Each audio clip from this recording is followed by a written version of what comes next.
May 14th, 2024. A bright, breezy morning in Bundaberg, Queensland. 17-year-old Phoebe Bishop walks out of her house with a suitcase and a plan. She's leaving, starting fresh. Her roommate drives her to the airport. She's got her phone.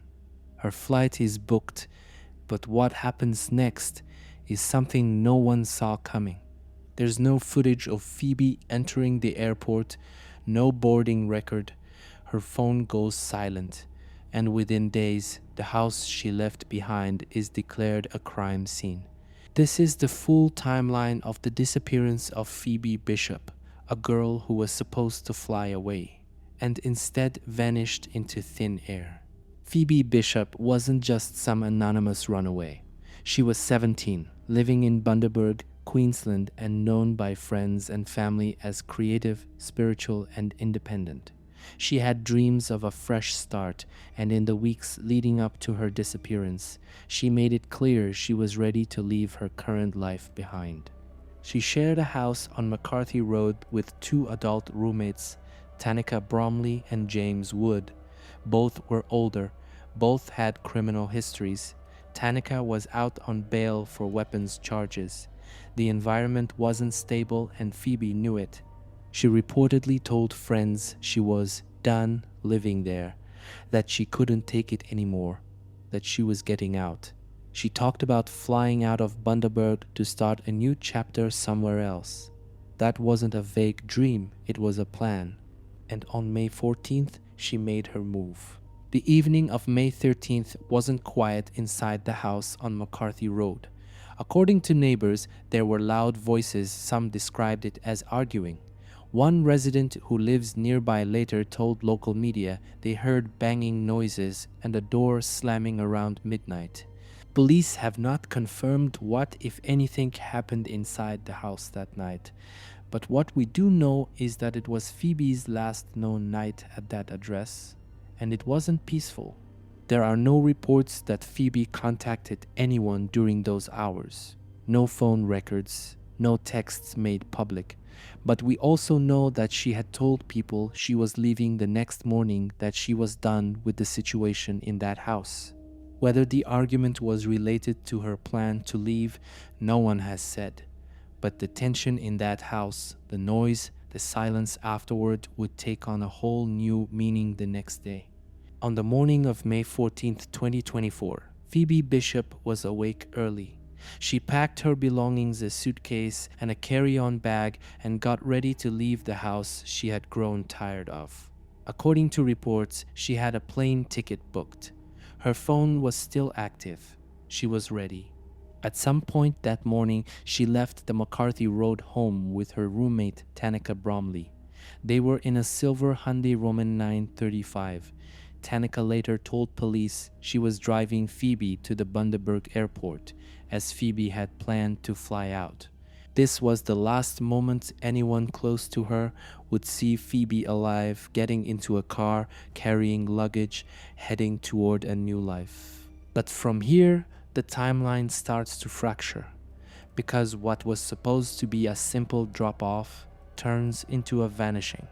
Tanika Bromley told police she dropped Phoebe Bishop off at Bundaberg Airport around 10 in the morning.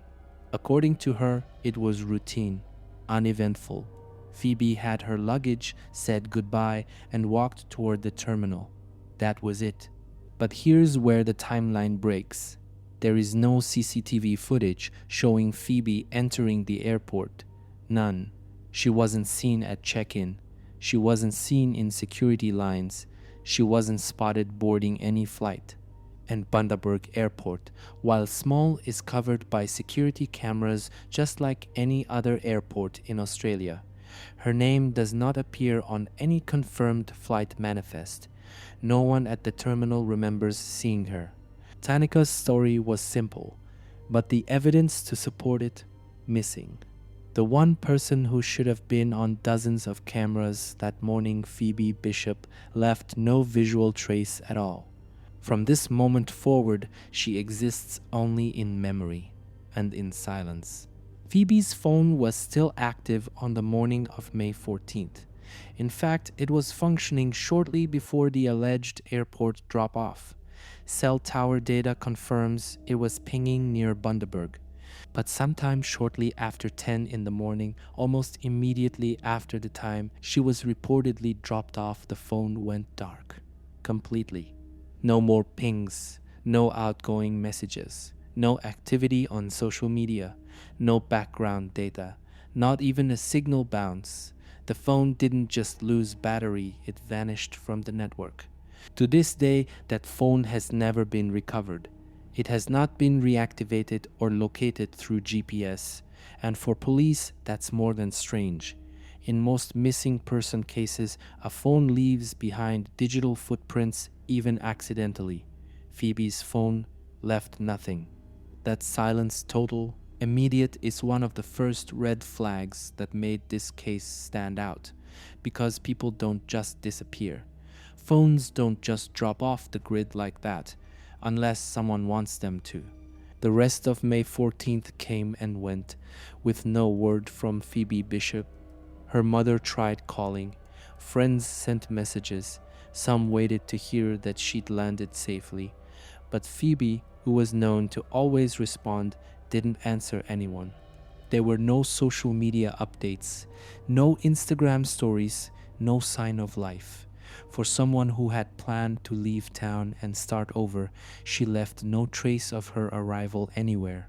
Initially, those around her tried to stay calm. Maybe she was busy, maybe her flight was delayed, maybe she was just unplugging.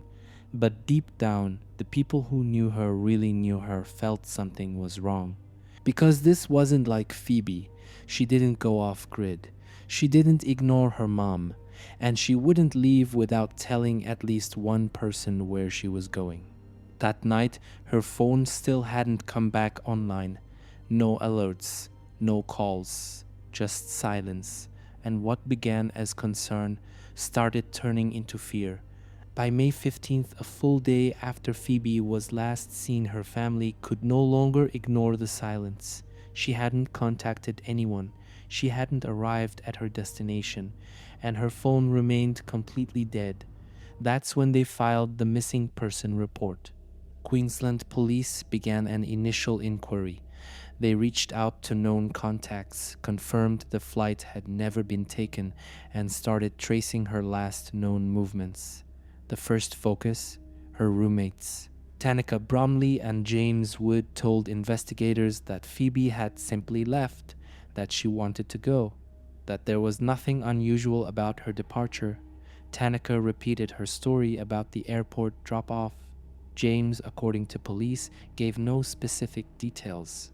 But something in the timeline didn't sit right. The gaps were too clean. The silence was too complete. And the more police looked at the situation, the less it looked like a runaway case. That's when they started looking not just for a girl, but for evidence. On May 16th, just 2 days after Phoebe Bishop was reported missing, police returned to her home on McCarthy Road. But this time, they didn't come with questions. They came with tape, with gloves, with evidence kits. The house she had shared with Tanika Bromley and James Wood was officially declared a crime scene. Forensic officers were photographed entering and leaving the property. Crime scene investigators were seen focusing on key areas inside and around the home. One neighbor told media they had noticed a strong, foul smell coming from the house in the days before police arrived. Another said they saw officers removing several bags of evidence. At the same time, police also seized the silver Hyundai Roman 935, the same vehicle Tanika said she used to drive Phoebe to the airport. The car was taken for forensic analysis. By this point, investigators weren't just looking for a missing teenager. They were now searching for something else entirely, signs that something had gone very wrong before Phoebe ever left that house. On May 17th, the investigation widened both in scale and in tone.